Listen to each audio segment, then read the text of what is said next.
I also wanted to ask you about the challenges facing third-party candidates. Last month, I spoke to former New Mexico Governor Gary Johnson, who ran for president on the Libertarian ticket in 2012, who's seeking the Libertarian nomination again.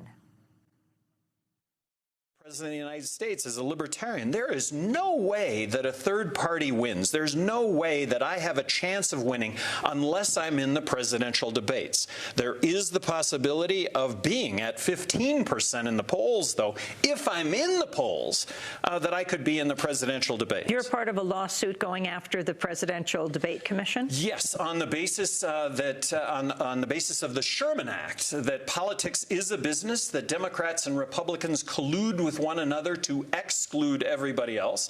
We think that the discovery phase of this lawsuit is going to provide national insight into just how rigged the system is. I come back to the fact that 50% of Americans right now declare themselves as independent. Where is that representation? So that's Gary Johnson, the former governor of New Mexico. I was talking to him when I was in Albuquerque. This is Green Party presidential candidate Jill Stein, who appeared on Democracy Now! And announced her candidacy last year. It's very exciting now that I'm a part, actually, of two cases through the Green Party or as my campaign. Two cases, one of which is being filed today, the so-called level the field case against the Commission on Presidential Debates and also the Federal Election Commission for overseeing them, basically for violating federal election law.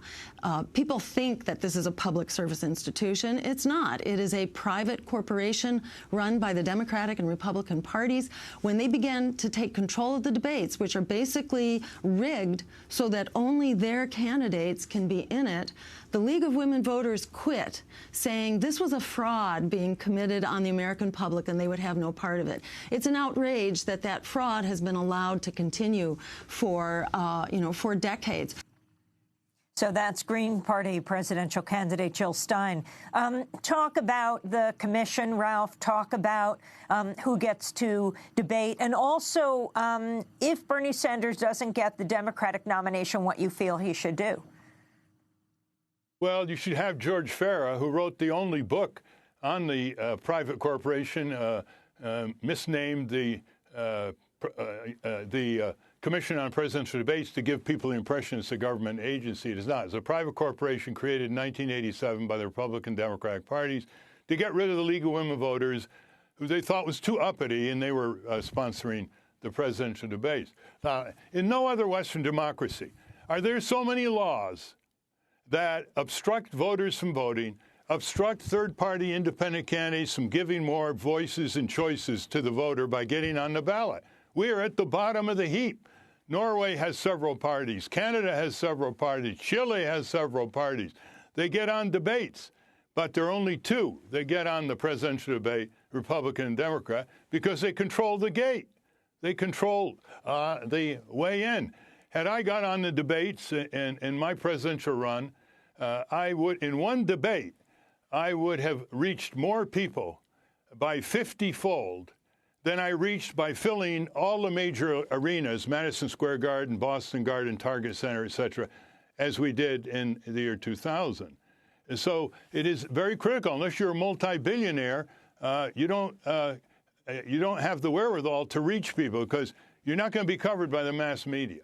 The mass media, the mass commercial media basically says you can't win. Never mind that you represent majoritarian positions like full Medicare for all, like loosening up the electoral process so more people can get in and run and vote. It doesn't matter that you represent majoritarian positions that are taken off the table by the Republican Democratic Party. Undiscussable, like cracking down on corporate crime, like changing the corporate tax system, like demilitarizing foreign policy, like a public works program that really drains away the trillions of dollars from blowing apart countries like Iraq and other countries overseas in illegal, unconstitutional wars. It doesn't matter. So the media, that's why in the Constitutional Hall mobilization, Amy, we have a day called Breaking Through the Media. We have a day called Breaking Through Congress.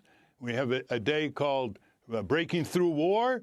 And then the first day is, here's how it has been done. Here's how 18 groups representing so much of the quality of life of America, so successfully over the years, have broken through power. So it's a great 4-day seminar for anybody who wants to learn to a point where they want to then get engaged. So please go through breakingthroughpower.org for tickets or scholarships. Do you think, Ralph Nader, that Bernie Sanders should become a third-party candidate? It's almost too late. The latest time someone started a third party was late April. I think it might have been John Anderson. It's almost too late now. But more than that is he will be marginalized. He'll be excluded. He won't be reported on.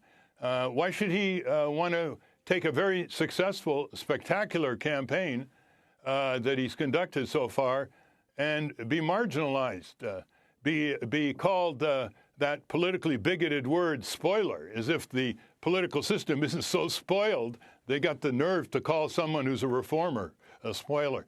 What he should do, and I put this in my column recently, you can go to nader.org, is if he has to concede, what he has to do is go after Trump, not go around the country being a toady of Hillary Clinton and being given his little slogans to mouth. That's not his character or his personality. He's got to then cut out and lead a civic mobilization on all these issues against the political process. And, of course, it will fall out in a way where it will probably undermine Trump more than Hillary, because she's good in rhetorical adjustments to progressive agendas. That's what I think he should do. And then after the election, he becomes the leader of a national mobilization that can affect local, state, and national races, that can give concrete opportunities for the millions of young people who supported this 74-year-old grandfather. Who would have predicted that, right? And thirdly, and most important, is that the structure for a potential alternative party will be in its formation right after the election for 2020, when districts will be redrawn, et cetera. Mark Green's going to give a presentation on electoral reform on day 4, for example, of the Constitutional Hall. We call it a civic marathon. Maybe you should call it Citizens Revolutionary Week. We've got to build the civil society. You're not going to get any elections worth their salt at the national level. Look at the Congress. Does the Congress represent the necessities and hopes, even political beliefs of the American people? Those are gerrymandered, monetized elections. It's a disgrace to our country that we allowed that to happen. I always tell people, Ralph, you know, if you don't like your government, you're looking in the mirror. Ralph, we just have 2 minutes, but this latest crisis within the Republican Party, I mean, what you're seeing, have you ever seen this before in your years involved with politics, with really a reformation of the Republican Party? Now Ryan is saying, the House Speaker is saying that he will step down as head of the Republican convention if Trump wants him to. Trump has to raise, he says, $1.5 billion, so he has to turn to the party that's rejected him. A lot of unpredictables ahead, Amy. Number one, I think the Republican Party will become the Trump dump for a while. It's split in so many ways. You have the members of Congress of the Republican Party worrying about their own political skin. What's going to happen to them? Are they going to get reelected? Number one.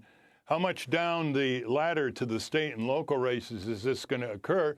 Because, you know, Trump is only about Trump. It's hard for even consider him sacrificing his ego to campaign for other people.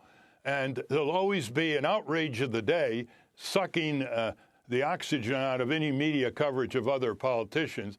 On the other hand, you know, Trump has some reformist positions. I mean, we do have to recast these corporate managed trade agreements, for example. He is leaning toward a higher minimum wage. He has said there should be some tax reforms on Wall Street. On the other hand, you don't know what he believes or what he says at any given time. This is a huge crisis for the Republican Party. And once again, the luck of the Clintons. And for the Democratic Party, the significance of what Bernie Sanders has done? Well, what Bernie Sanders has done, Hillary can undo and reduce any significance and produce huge disillusionment among Bernie Sanders supporters, and they can always stay home. You know, it doesn't take many people to stay home, as in the congressional election of 2010, to develop a landslide for the Republicans in Congress. And so Hillary's got to be very, very careful of that. If her acolytes start beating up on Bernie Sanders, disrespecting him, telling him to drop out, they may be undermining their own cause in November. On the other hand, knowing that Bernie Sanders' agenda has majoritarian support, I bet she's going to start mouthing some of these things in order to beguile the voters.